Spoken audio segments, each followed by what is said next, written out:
नमस्कार, जय हिंद, वंदे मातरम। आप देख रहे हैं न्यूज़ सदन तक और मैं हूं संतोष कुमार। मेरे साथ एक महंत जी और महंत जी को आप देख रहे हैं बगल में। चूंकि हमसे दूर हैं, इसलिए हम संचार का पूरा उपयोग कर रहे हैं और टेलीकास्ट के ऊपर इनके साथ हम आपको संवाद स्थापित कर रहे हैं। मुख्य रूप से ये वर्तमान में बेगूसराय जिला के रहने वाले हैं, लेकिन वर्तमान में समस्तीपुर में भगवान की आराधना और सेवा में है। वहीं से लोकतंत्र की सेवा कर रहे हैं और लोकतंत्र की सेवा में ये कर क्या रहे हैं, हम ये जानने का प्रयास करेंगे। महाराज जी, बहुत बहुत स्वागत है आपको न्यूज़ सदन तक में। आपको भी बहुत-बहुत सम्मान है, धन्यवाद देते हैं कि आपने मुझे अपना समय दिया और उस काबिल मुझे समझा और साथ ही मैं आपके सभी दर्शकों, श्रोताओं को भी धन्यवाद देता हूं और भगवान की तरफ से शुभकामना करता हूं। देखिए और मान जी, वर्तमान समय में क्या है कि आप भगवान की आराधना पूजा में रहते हैं, लेकिन आप जिस पार्टी से जुड़े हैं, मुझे लगता है वो पार्टी आपकी मुश्किल दौर में है। इसलिए मैंने आपको याद किया कि पटना में जिस तरह से मुझे लगता है कि 12-13 दिन से आपके जो स्वराज के संस्थापक हैं और मुख्य रूप से आप सभी लोगों के अभी वन मैन एक व्यक्ति हैं, जो धरना पर भी चल रहे हैं, अनशन पर चल रहे हैं और काफ़ी मुश्किलों का सामना उन्होंने किया, जेल जाते-जाते बचे। इसमें क्या आप लोग का रुझान है? चूँकि आप लोग दूर से दूर रह रहे हैं। देखिए शायर की एक पंक्ति है, वो पथ क्या पथिक कुशलता क्या जिस पथ में बिखरे सूल ना हो, नाविक की धैर्य कुशलता क्या जब धाराएँ प्रतिकूल ना हो। जी। तो हमारा पार्टी, हमारे शीर्षस्थ जो नेता हैं वो और हम लोग इसी दौर से अभी गुजर रहे हैं। जी।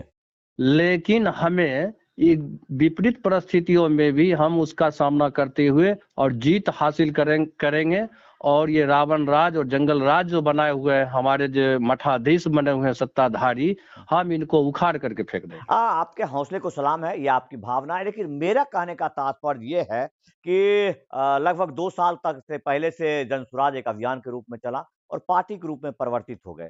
लेकिन जब से जनसुराज के अभियान में चला है, तभी से बिहार के लोगों को लगता है कि कहाँ से हमको विधायक बनने का सुराग मिलेगा, जिस रास्ते पर मैं जाऊँ। और कुछ दिनों से मैं देखता हूँ कि लोग बहुत प्रयास कर रहे थे कि मैं फलाने विधानसभा का नेतृत्व करूँगा, मैं वहाँ से विधायक बनूँगा। ये सब लोग वहाँ नहीं पहुँच पा रहे हैं। मैं इंटरनल सूत्र बता रहा हूँ, बहुत लोगों से जुड़ा हूँ, जब बात किया हूँ, इनमें काफ़ी मायूस हैं। क्या उन लोगों की क्या ज़िम्मेदारी है?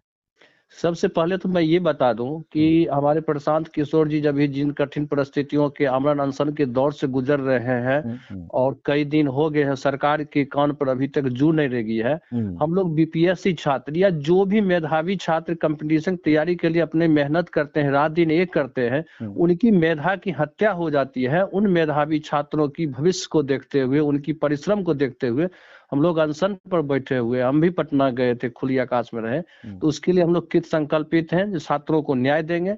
दूसरी ओर आपका सवाल हुआ जो विधायक बनने के लिए जो लोग इच्छुक हैं, जी। तो मैं उन्हें एक संदेश देना चाहूँगा हाँ। कि पहले उस जनता की भावनाओं को समझें, उनकी परिस्थितियों को समझें।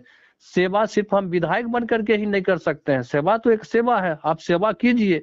जनता समझेगी तो आपको खुद अवसर देगी, खोज करके देगी, बोरा में बंद करके वोट दे देगी और लाख छटपटाने से नहीं होगा। जो लोग ऐसे लोग हैं जो जनसुराज में हमें टिकट मिल जाएगा, जी। तो हम लोग ऐसे के लिए कमिटी बनाए हुए हैं, सर्च कमिटी होगा, हाँ। जो जन भावनाओं का भी सर्वे करेगा, उनके कार्यों का भी सर्वे करेगा।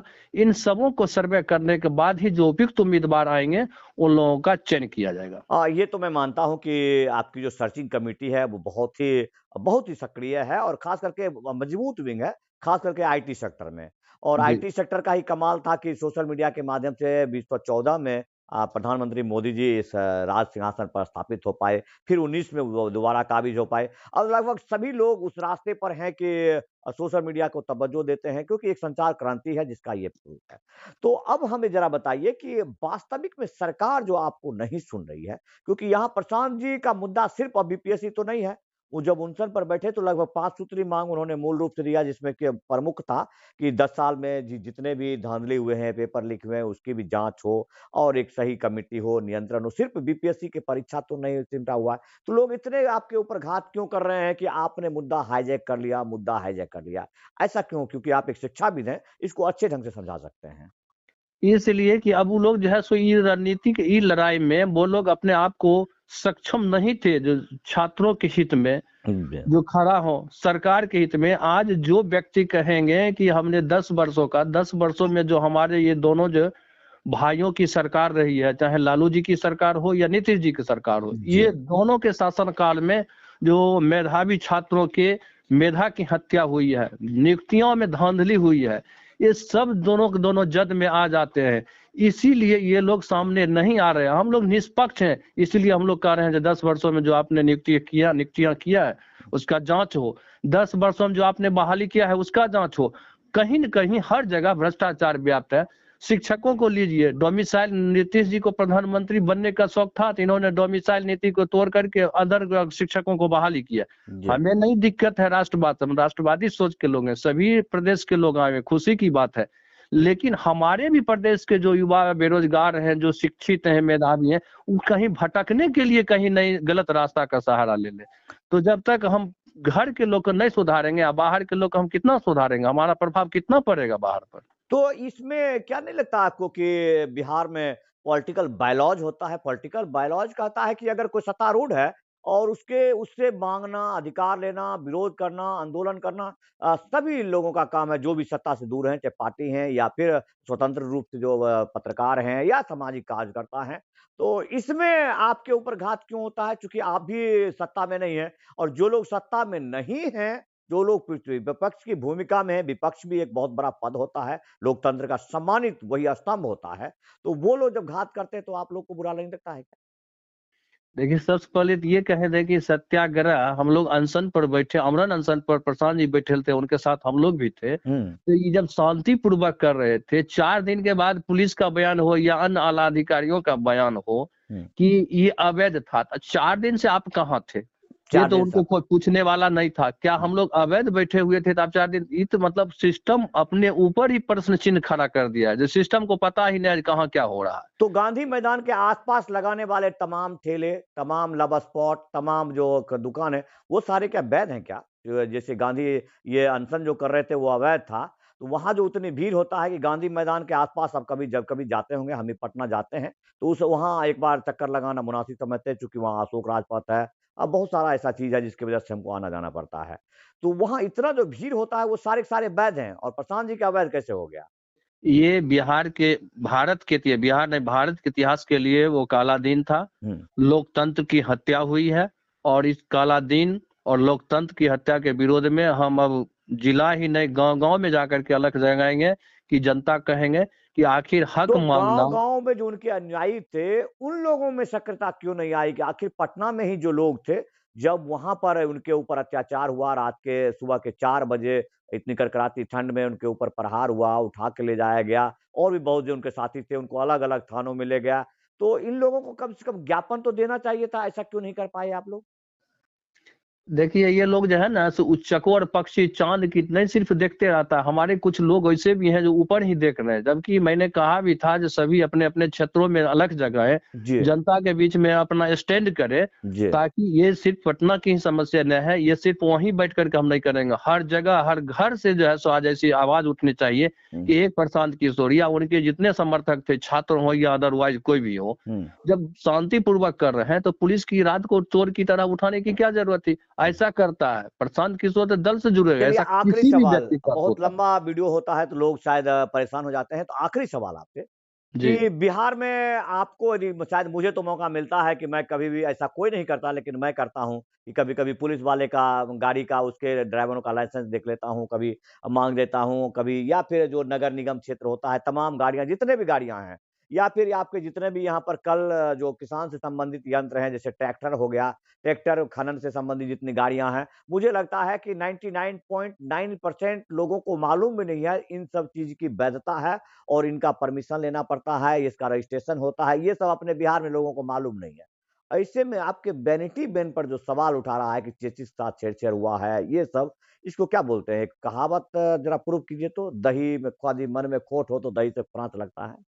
कहावत है हँसुआ के ब्याह में खुरपी गीत, इन लोगों के पास में कोई मुद्दा है ही नहीं, तो वैनिटी वैन पर लोगों को भटकाने के लिए, माइंड वॉश करने के लिए बेवजह का मुद्दा उठाया जिसका कहीं से कोई नगरी पुछड़ी नहीं है।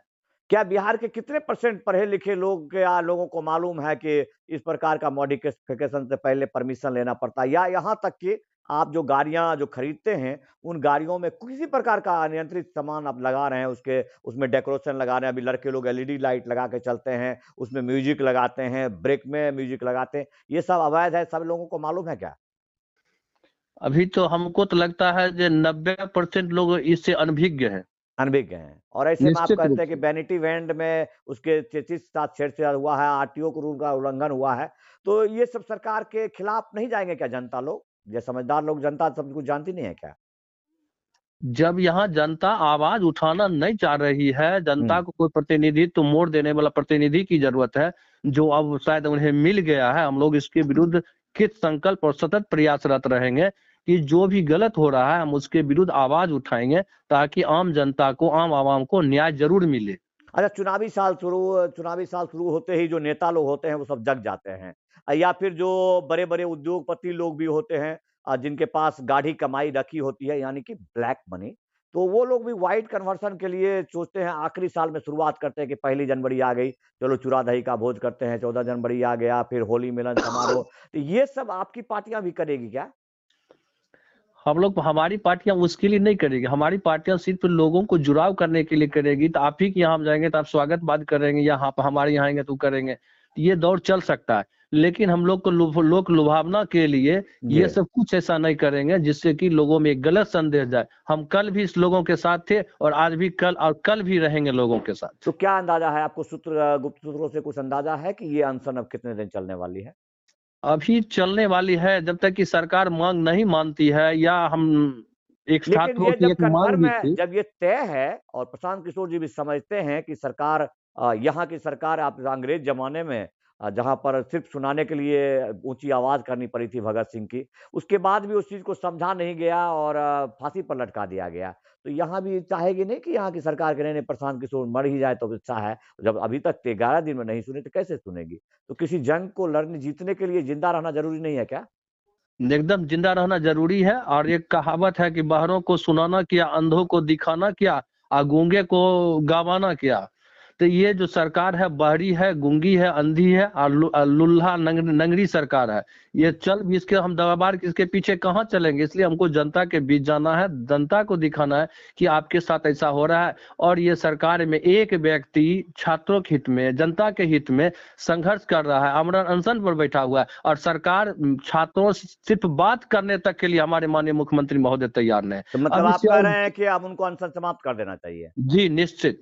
समाप्त कर देना चाहिए। तो आप जा हाँ, करके, आप लोग जैसे विद्वान लोग जो हैं, संत लोग हैं, ये लोग उनको समझा सकते हैं। शायद उनको मानना चाहिए कि बिहार में अगर आपको क्रांति लानी है तो बिहार में आपको रहना पड़ेगा, क्योंकि ये सरकार वास्तव में यदि सुनना होता तो 24 घंटे के अनशन पर भी आपकी जनता बैठी रहती है। आपके भाई बैठे हुए जो आपके परिवार के साथ थे, कभी आपके साथ में थे, तो सुन जाना चाहिए। जब 13 दिन में नहीं सुने तो वो मुझे लगता है 130 दिन में भी नहीं सुनेंगे।